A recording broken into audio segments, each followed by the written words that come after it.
Quem tem osteogênese imperfeita, ele quebra o osso com facilidade, tá?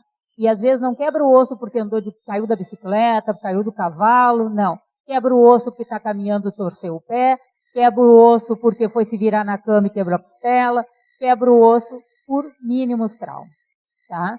E, além disso, tem o quê? Por causa das frequentes fraturas, eles acabam tendo deformidades ósseas, né? E também uma baixa estatura considerável. Então, aqui a gente tem exemplos, né, de várias características clínicas no OI.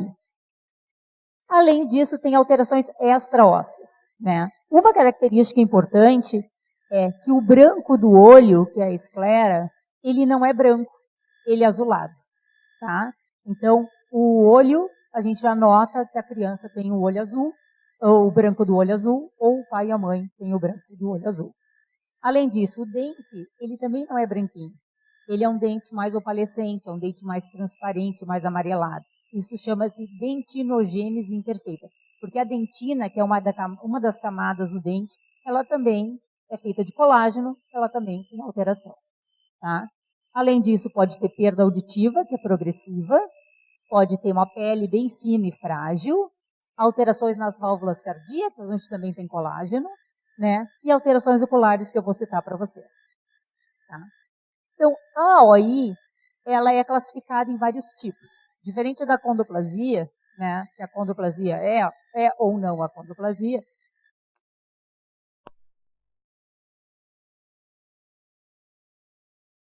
Que chama Dr. Silence, David Silence, ele escreveu lá no final da década de 70, ele que pela primeira vez identificou que existiam formas diferentes de osteogênese imperfeita. Então, ele classificou da seguinte maneira. OI tipo 1 é uma forma leve, OI tipo 2 é uma forma muito grave, que é considerada letal, OI tipo 3 é uma forma grave, que causa baixa estatura importante, com nanismo, deformidades moderadas a grave, e tem alteração nos dentes também. OI tipo 4 é uma forma que é moderada, então é intermediária entre a forma leve e a forma grave, né? Também tem, a esclera às vezes não é tão azulada, mas é cinza.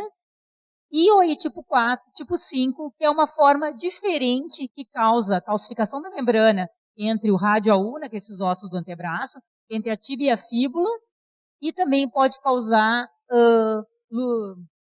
deslocamento do rádio, né, e calos hiperplásicos na época de cirurgia ou quando tem fraturas. Na OI tipo 1, né, então aqui é uma forma não deformante que a gente chama. Então esse aqui é um menino, nosso paciente lá com OI, ele tem uma baixa estatura um pouco, é um pouco abaixo da família, mas não é ele não chega a ter um nanismo, né? Tem ausência de deformidades ósseas, a dentinogênese é mais rara, mas a esclera é azulada, e em 50% dos casos eles acabam tendo perda auditiva progressiva. OI tipo 2 é aquela forma grave, perinatal letal, que a criança nasce já com múltiplas fraturas intraútero, né? Tem deformidades ósseas graves, esclera bem azulada, e por causa da caixa torácica, que é muito estreita, né? O pulmão não consegue se desenvolver direito intraútero, e daí a criança não consegue respirar depois que nasce. E isso por isso que vai a óbito. O tipo 3 é uma forma progressivamente deformante, que causa, a criança em geral nasce com fraturas também, né, e pode ter fraturas intraútero. Ela tem uma baixa estatura muito grave, então causando nanismo, tem dentinogênese imperfeita, tem esclera azulada e a surdez pode acontecer também. Esses são casos nossos, lá do nosso centro de referência, são pacientes com deformidades, com problemas de crescimento importante. OI tipo 4 é uma forma mais moderada, que causa fraturas múltiplas. A estatura pode ser nanismo ou um pouco mais baixo que a família, né? E a surdez em geral não está presente. Esse é um outro caso que nós temos lá. E aí, tipo 5 é uma forma específica, que mais ou menos 5% dos casos de OI são OI tipo 5. ela é extremamente variável dentro da mesma família, e aqui vocês veem o pai e o filho, como tem características bem diferentes, né? A gente não diria que é o mesmo problema, se a gente vê essa família aqui, mas na realidade o menino é filho daquele senhor, né? E é causado por uma alteração genética específica, que é um gene que não é o gene do colágeno, mas é um gene que também é responsável pela formação do osso. Então, geneticamente, a maioria dos casos, 80% a 90% dos casos de OI, são causados por mutação no colágeno, tipo 1 e tipo 2. Tá? Então, são dois genes, COL1A1 é o colágeno tipo 1, mas os genes que causam colágeno tipo 1 é o COL1A1 e COL1A2. Então, essas mutações, essas alterações são dominantes, significa o quê? Que tu pode ter um pai afetado, né? E um indivíduo afetado tem 50% de chance de ter filhos com o mesmo problema. Tá? Semelhante ao que é a acondroplasia. Mas em 10 a 15% a gente tem formas recessivas, que a gente chama, e que o pai e a mãe são portadores do problema, e daí eles têm risco de 25% de ter um filho com aquela condição. Então tem vários genes que causam OI, hoje em dia se conhece mais de 20 genes que causam OI, né, mas a grande maioria ainda é COL1A1 e COL1A2.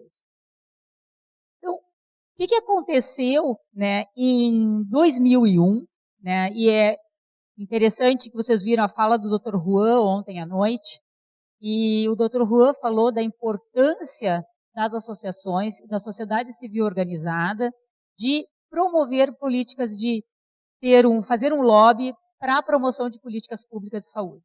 Né? Então, em 2001, o que aconteceu? A Associação Brasileira de Osteogênese Imperfeita foi no Ministério da Saúde, porque tinha surgido um tratamento para osteogênese imperfeita.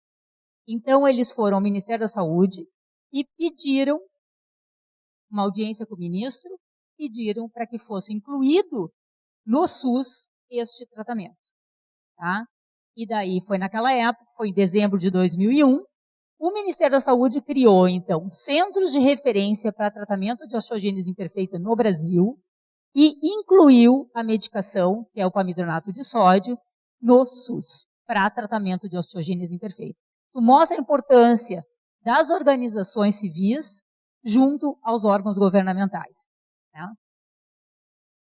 Então, isso foi em 2001. Então, o tratamento depois, hoje em dia existe o protocolo clínico de diretrizes terapêuticas, que são normas no Ministério da Saúde para uso de medicações no SUS. Né? Então, foi feito o primeiro em 2010 e foi atualizado em 2013. Então, hoje em dia, existe alguns centros de tratamento para osteogênese perfeita. Esses foram os primeiros, foram cadastrados lá em 2001. Né? E nós estamos aqui no Hospital de Clínicas de Porto Alegre. E esses outros foram cadastrados posteriormente. Né? Hoje em dia tem mais um, acho que em São Paulo, que é em Ribeirão Preto. Então, esses são os centros de tratamento para osteogênese imperfeita no Brasil. Mas vocês podem ver que ainda não tem centros na região norte, né? E aqui no centro-oeste, tem um centro só em Brasília. Né? Então, aonde esses pacientes todos vão para tratamento? Né? Esse é um problema. Tem pessoas de Belém que vão para o Rio de Janeiro para fazer tratamento a cada 4 meses. Então, o que acontece? O fato da gente ser um centro de referência, isso permitiu que a gente juntasse os pacientes e pudesse saber o que está acontecendo com eles. Então, eu vou falar um pouco da nossa experiência. Nós temos 170 pacientes, de 120 famílias, porque a gente, quando atende um caso, às vezes tem o pai, tem a mãe, tem o tio, tem o primo, vem todo mundo. Né? E 22% da nossa amostra, na realidade, tem fratura já detectada quando a criança nasce. Então, a idade de atendimento ela é variável, né? O ideal é que a criança chegue mais cedo, né? Mas como a gente atende pai, avô, todo mundo, às vezes a gente tem paciente que chega com 60 anos de idade. Né? A idade da primeira consulta também é variável de acordo com o tipo de OI. É claro, os casos mais graves, que nem OI tipo 3, chegam mais cedo do que o OI tipo 1. E a grande maioria, na realidade, OI tipo 1, né, que é a forma mais leve, seguida de OI tipo 4, seguida de OI tipo 3 e 3,4% só de OI tipo 5. Então, isso permitiu que a gente formasse também um grupo de pesquisa em OI, né? Porque para a gente entender o que é, como é que é, será que os casos que a gente está vendo aqui são iguais que a gente vê nos Estados Unidos, são iguais que a gente vê na Europa? Então, isso é importante. Então, a gente começou a fazer vários estudos clínicos e estudos de genética molecular. Então, estudos clínicos a gente vê o quê? Sobre a estatura, sobre a nutrição, sobre o consumo de cálcio, vitamina D, qualidade de vida, aspectos físicos, perda auditiva, alterações visuais, cardíacas e pulmonares. Eu vou falar de algum desses estudos para vocês. E também eu não vou falar da parte genética, porque a gente não está com os estudos ainda finalizados. Então, um dos primeiros estudos que a gente fez foi aspectos clínicos da OI. Tá? Então, o que a gente observa aqui? Que OI tipo 3, que é aquele mais grave, 100% deles tem nanismo. Tá? Destes também, como é uma forma mais grave, que causa fraturas, que causa deformidades, muitos deles são restritos à cadeira de rodas, eles não têm deambulação espontânea. Tá? Então, 75% eles não andam. Diferente do tipo 1, que é a forma mais leve, que a maioria anda. Tá? O importante notar aqui também, em relação ao estado nutricional, obesidade e sobrepeso é um fator importante. Vocês vão ter uma aula hoje à tarde sobre obesidade. Semelhante à condroplasia, na OI também a gente encontra obesidade. Claro, se o indivíduo fica com fraturas, ele tem deformidades, ele anda menos, faz menos atividade física, o resultado vai ser o quê? Obesidade. Então, também tem que, na OI, semelhante à condroplasia, tem que observar a obesidade. Tá? E outra coisa que a gente notou, como aí é um problema no osso, e o osso é osteoporótico, né, o consumo de cálcio dos indivíduos tem que ser adequado para a sua formação óssea. Né? Quem aqui toma leite? Bastante leite. O que a gente vê com criança com OI? Na realidade, eles tomam bastante leite no início da vida e depois a gente diminui a nossa quantidade de leite que a gente toma ao longo da vida. Um adolescente toma menos leite em geral que uma criança pequena e o adulto toma menos leite ainda. Mas a quantidade de cálcio que o adulto precisa, na realidade, é maior do que a criança precisa. Tá? Então, como é um problema ósseo que dá osteoporose, o consumo de leite é um fator importante.